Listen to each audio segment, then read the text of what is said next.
Chapter 11. The New Tie to Life. I returned to my good grandmother's house. She had an interview with Mr. Sands.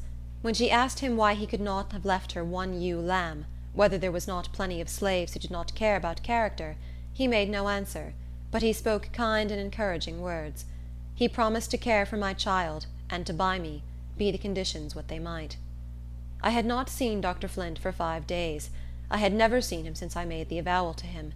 He talked of the disgrace I had brought on myself, how I had sinned against my master, and mortified my old grandmother. He intimated that if I had accepted his proposals, he, as a physician, could have saved me from exposure. He even condescended to pity me. Could he have offered wormwood more bitter? He whose persecutions had been the cause of my sin. "Linda," said he, "though you have been criminal towards me, I feel for you, and I can pardon you if you obey my wishes. Tell me whether the fellow you wanted to marry is the father of your child. If you deceive me, you shall feel the fires of hell." I did not feel as proud as I had done. My strongest weapon with him was gone. I was lowered in my own estimation, and had resolved to bear his abuse in silence. But when he spoke contemptuously of the lover who had always treated me honorably, when I remembered that but for him I might have been a virtuous, free, and happy wife, I lost my patience. "I have sinned against God and myself," I replied, "but not against you." He clenched his teeth and muttered, "Curse you!" He came towards me with ill-suppressed rage, and exclaimed, "You obstinate girl! I could grind your bones to powder. You have thrown yourself away on some worthless rascal. You are weak-minded, and have been easily persuaded by those who don't care a straw for you. The future will settle accounts between us. You are blinded now, but hereafter you will be convinced that your master was your best friend. My lenity towards you is proof of it. I might have punished you in many ways. I might have whipped till you fell dead under the lash. But I wanted you to live. I would have bettered your condition. Others cannot do it. You are my slave. Your mistress, disgusted by your conduct, forbids you to return to the house. Therefore I leave you here for the present. But I shall see you often. I will call tomorrow." He came with frowning brows, that showed a dissatisfied state of mind. After asking about my health, he inquired whether my board was paid, and who visited me. He then went on to say that he had neglected his duty, that as a physician there were certain things that he ought to have explained to me. Then followed talk such as would have made the most shameless blush. He ordered me to stand up before him. I obeyed. "I command you," said he, "to tell me whether the father of your child is white or black." I hesitated. "Answer me this instant!" he exclaimed. I did answer. He sprang upon me like a wolf, and grabbed my arm as if he would have broken it. "Do you love him?" he said, in a hissing tone. "I am thankful that I do not despise him," I replied. He raised his hand to strike me, but it fell again. I don't know what arrested the blow. He sat down with lips tightly compressed. At last he spoke. "I came here," said he, "to make you a friendly proposition. But your ingratitude chafes me beyond endurance. You turn aside all my good intentions towards you. I don't know what it is that keeps me from killing you." Again he rose, as if he had a mind to strike me. But he resumed. "On one condition I will forgive your insolence and crime. You must henceforth have no communication of any kind with the father of your child.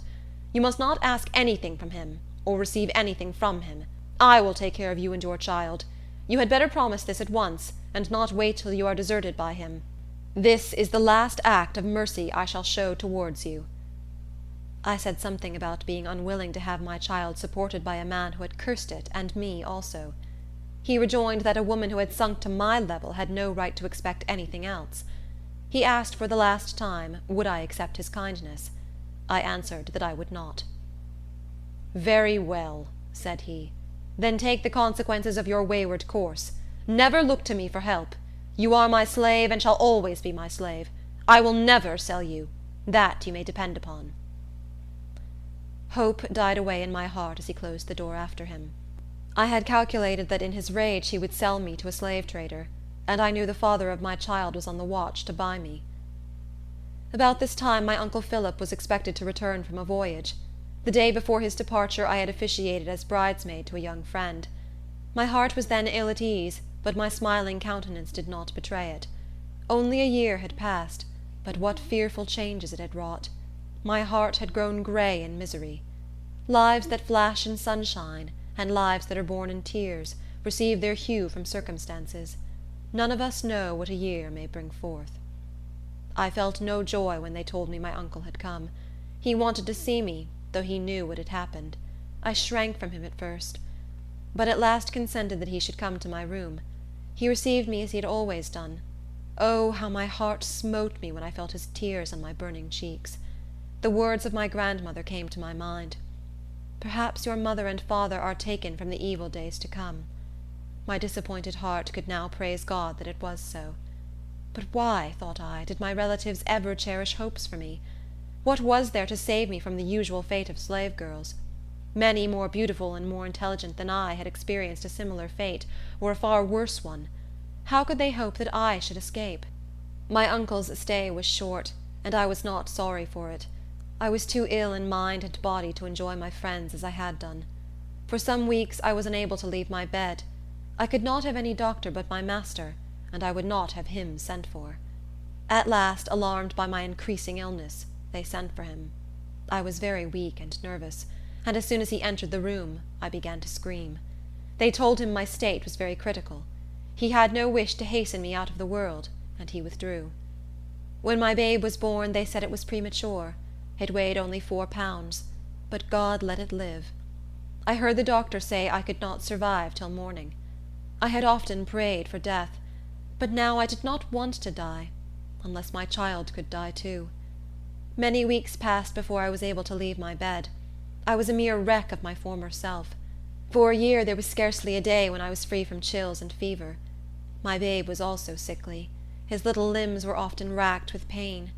Dr. Flint continued his visits to look after my health, and he did not fail to remind me that my child was an addition to his stock of slaves. I felt too feeble to dispute with him, and listened to his remarks in silence. His visits were less frequent, but his busy spirit could not remain quiet. He employed my brother in his office, and he was made the medium of frequent notes and messages to me. William was a bright lad, and of much use to the doctor. He had learned to put up medicines, to leech, cup, and bleed. He had taught himself to read and spell. I was proud of my brother, and the old doctor suspected as much. One day, when I had not seen him for several weeks, I heard his steps approaching the door. I dreaded the encounter, and hid myself. He inquired for me, of course, but I was nowhere to be found. He went to his office and dispatched William with a note. The color mounted to my brother's face when he gave it to me, and he said, "Don't you hate me, Linda, for bringing you these things?" I told him I could not blame him. He was a slave, and obliged to obey his master's will. The note ordered me to come to his office. I went. He demanded to know where I was when he called. I told him I was at home. He flew into a passion, and said he knew better. Then he launched out upon his usual themes, my crimes against him, and my ingratitude for his forbearance. The laws were laid down to me anew, and I was dismissed. I felt humiliated that my brother should stand by and listen to such language as would be addressed only to a slave. Poor boy!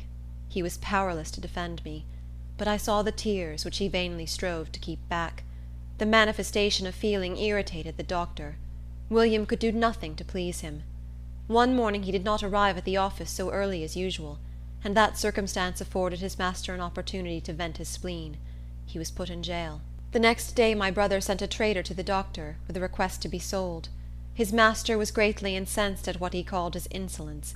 He said he had put him there, to reflect upon his bad conduct, and he certainly was not giving any evidence of repentance. For 2 days he harassed himself to find somebody to do his office work, but everything went wrong without William. He was released, and ordered to take his old stand, with many threats, if he was not careful about his future behavior. As the months passed on, my boy improved in health. When he was a year old, they called him Beautiful. The little vine was taking deep root in my existence, though its clinging fondness excited a mixture of love and pain. When I was most sorely oppressed, I found a solace in his smiles. I loved to watch his infant slumbers, but always there was a dark cloud over my enjoyment. I could never forget that he was a slave. Sometimes I wished that he might die in infancy. God tried me. My darling became very ill. The bright eyes grew dull, and the little feet and hands were so icy cold that I thought death had already touched them. I had prayed for his death, but never so earnestly as I now prayed for his life, and my prayer was heard. Alas, what mockery it is for a slave mother to try to pray back her dying child to life! Death is better than slavery. It was a sad thought that I had no name to give my child. His father caressed him and treated him kindly, whenever he had a chance to see him. He was not unwilling that he should bear his name, but he had no legal claim to it; and if I had bestowed it upon him, my master would have regarded it as a new crime, a new piece of insolence, and would perhaps revenge it on the boy. Oh, the serpent of slavery has many and poisonous fangs. End of chapter 11.